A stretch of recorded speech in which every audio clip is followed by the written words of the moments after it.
تو جو بھی والدین خصوصی طور پر، میں ان سے یہ گزارش کروں گا کہ اپنے بچوں کی ایجوکیشن پر بہت توجہ دیں.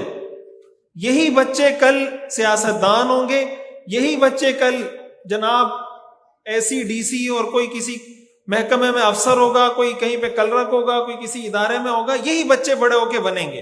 اگر ان کی آپ نے تربیت کر دی تو چلے اس کا ثمر ہمیں نہیں مل رہا، ہم بھگت رہے ہیں. کم از کم یہ بچے جب بڑے ہو کر چارج سنبھالیں گے اس ملک کا، اس ملک کی باغ دوڑ سنبھالیں گے، یہ وہ بچے جو آج بچے ہیں اور صحیح ایجوکیشن اور صحیح تربیت حاصل کر کے کسی محکمے میں پہنچ جاتے ہیں، کم از کم آنے والی نسلوں کو تو سکھ کا سانس آئے گا نا. ضرورت اس بات کی ہے کہ ایجوکیشن کے ساتھ تربیہ کا جو ماڈل ہے، تربیہ کا ماڈل ساتھ لے کے چلا جائے. تربیہ کا ماڈل یہ ہے کہ آپ بچوں کو باتیں نہیں بتائیں. صرف مثال کے طور پر آپ بچے کو کہتے ہیں صدقہ کرنا اچھی چیز ہے، تو کبھی بچے کو 10 روپے دیں کہ بیٹا جا کے یہ کسی کو دے کر آ جائیں، یا یہ 100 روپے لیں، یہ فلاں ہمارا پڑوسی ہے اس کو دے کر آ جائیں، یا بیٹا یہ 5 روٹیاں خریدیں اور وہاں سے خرید کے فلاں پڑوسی کے گھر میں دے کر آ جائیں.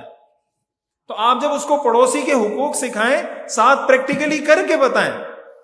جب آپ اس کو کہیں کہ بھائی یہ ملک ہمارا ہے، ہم نے اس ملک کی خدمت کرنی ہے، اور آپ روڈ پہ جا رہے ہو اور آپ کو کہیں نظر آئے کہ کسی نے کوئی گند مچایا ہوا ہے، کسی نے کوئی ڈبہ کسی ایسی غلط جگہ پہ پھینک دیا، کوئی پتھر رکھا ہوا ہے، آپ بچے کو کہیں بیٹا یہ اٹھا کے سائڈ پہ رکھو، اس سے پریکٹس کروائیں. جب وہ کچرا اٹھا کے سائڈ پہ کرے گا، جب وہ پتھر اٹھا کے سائڈ پہ کرے گا تو وہ خود پھینکے گا.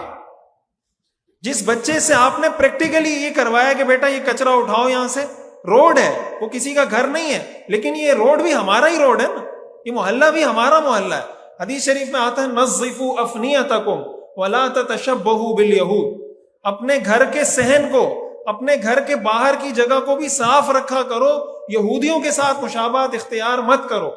اس زمانے میں یہودی گندے رہتے تھے، مسلمان صاف ستھرے رہتے تھے. آج معاملہ الٹ ہو گیا.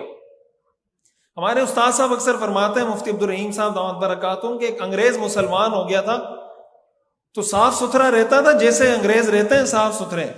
تو ایک مسلمان اس کو ملا، کہنے لگا کہ مسلمان ہو گئے لیکن انگریز پنا گیا نہیں ابھی تک. مسلمان ہو گئے لیکن انگریز پنا ابھی بھی اسی طرح صاف ستھرے رہتے ہو، سوٹڈ ووٹڈ رہتے ہو. اس کا مطلب، اسلام کا مطلب یہ کہ گندے رہو، میلے رہو، پسینے کی بدبو آئے.